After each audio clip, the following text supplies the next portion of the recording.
சொன்னீங்க. இப்போ வந்து பாதி இவ்வளவு ஆகணும்னு சொல்றீங்க. பயிர்க்கடன் தள்ளுபடின்னு சொல்லியிருந்தா நம்ம தேர்தல் வாக்குறுதி இருக்கு. பயிர்க்கடன் தள்ளுபடியில் நம்ம ஒரு என்ன மாதிரியான ஒரு ஃபார்முலாவில் தள்ளுபடி பண்ணுறோம்னு சொல்லியிருக்கோம். அதுக்கான அட்டவணை தான் கொடுக்கப்பட்டிருக்கு. இதில் எத்தனை லட்சம் பேர், அதாவது இன்னைக்கு இருக்கிற இதில் 80% மேற்பட்ட விவசாயிகள் இதில் பயனடைஞ்சிருக்காங்க. என்ன நம்ம இது சொல்லியிருக்கோமோ சிறு குறு விவசாயிகளுக்கு எவ்வளோ பயனளிக்க முடியுமோ அதற்கான பயனளிக்கிற விதத்தை முதல்ல வந்து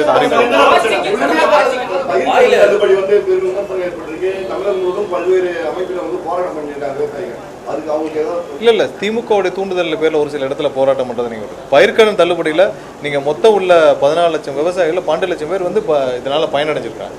இதில் எவ்வளோ பேர் அதிகமாக பயனடைஞ்சிருக்காங்க, எவ்வளோ உடனடியாக நம்ம முதல்வர் வந்து சொன்ன வாக்குறுதியில் உடனடியாக நிறைவேற்றப்பட்டு எவ்வளோ பேர் இதில் பயனடைஞ்சிருக்காங்கன்னு தான் நீங்கள் பார்க்கணும். சரி, கண்டிப்பாக அரசுடைய நிதிநிலை என்ன நிலைமையில் இருக்குன்னு தெரியும். எவ்வளோ தூரம் மக்களுக்கு பயனளிக்கும் விதத்தில் அரசு செயல்பட்டு இருக்குன்னு தெரியும். உடனடியாக ஒரு அரசில் வந்த 2 வாரத்தில் பயிர்க்கடன்களை தள்ளுபடி செஞ்சு முதல்வர் அளித்த இது வந்து உத்தரவு வந்து எல்லா இடத்துலையும் மிக சிறப்பாக ஏற்கப்பட்டிருக்கு.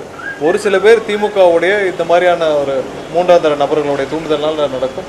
கண்டிப்பாக என்னன்னா விவசாயிகள் நலனுக்காக தான் முதல்வர் கண்டிப்பாக போராடி இருக்கிறார். ஒவ்வொரு நாளும் விவசாயிகள் நலனுக்காக மட்டும்தான் நம்ம வேலை பார்த்துட்டு இருக்கோம். அந்தந்த துறைகள் அனைத்தும் வேலை பார்த்துருக்கோம். ஏழை எளிய மக்கள் அனைவருக்காக வேலை பார்த்துட்டு இருக்கோம். கண்டிப்பாக என்ன செய்யணுமோ நியாயமாக செய்யணும்.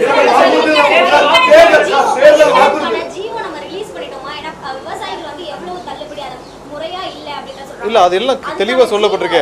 50,000 இல்லை சிறு குறு விவசாயிகளுக்கு எவ்வளோ தள்ளுபடி, அதில் சிறு விவசாயிகளுக்கு எவ்வளோ, குறு விவசாயிகளுக்கு எவ்வளோ, 2.5 ஏக்கர் கீழே வச்சிருக்கவங்களுக்கு எவ்வளோன்னு சொல்லிருக்கு. எந்த இப்போ 50,000 வரை இருந்தால் 50,000 வரை முழு தள்ளுபடி, அதற்கு மேல் கடன் வாங்கியிருந்தவங்களுக்கு எவ்வளோன்னு சொல்லி அதுக்கான அட்டவணைகள் தெளிவாக வெளியிடப்பட்டிருக்கு. ஸோ இப்போ தான் வந்து அந்தந்த அரசு ஆணைகள் இப்போ பயிர்க்கடன்கள் வந்து அங்கங்கே கூட்டுறவு சொசைட்டியில் கொடுத்துருப்பாங்க, அவர்களுக்கு அளிக்கப்படும். ஸோ அங்கங்கே போன பிறகு அவர்கள் கூப்பிட்டு யார் யார் லோன் வாங்கியிருக்காங்களோ அவங்கள்ட்ட வந்து கூப்பிட்டு உங்களுக்கு எவ்வளோ தள்ளுபடி ஆயிருக்கு அப்படின்னு சொல்லுவாங்க. சரி, பயிர்க்கடன் தள்ளுபடி வந்து ஒவ்வொரு இந்த சாகுபடிக்கு முன்னாடி கொடுக்கப்படும்.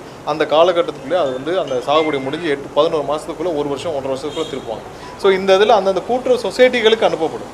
ஸோ அவங்களுக்கு அந்த ஜிஓ போன பிறகு அவங்க எடுத்து அந்தந்த விவசாயிகளை கூப்பிட்டு அவங்க வந்து இப்படி தான் சொல்லி அனுப்பிச்சிடுவாங்க. பிளே ஸ்டோர் மற்றும் ஆப் ஸ்டோரில் இருந்து பாலிமர் செயலியை QR கோடு மூலம் பதிவிறக்கம் செய்யுங்கள். செய்திகளை உடனுக்குடன் பெறுங்கள்.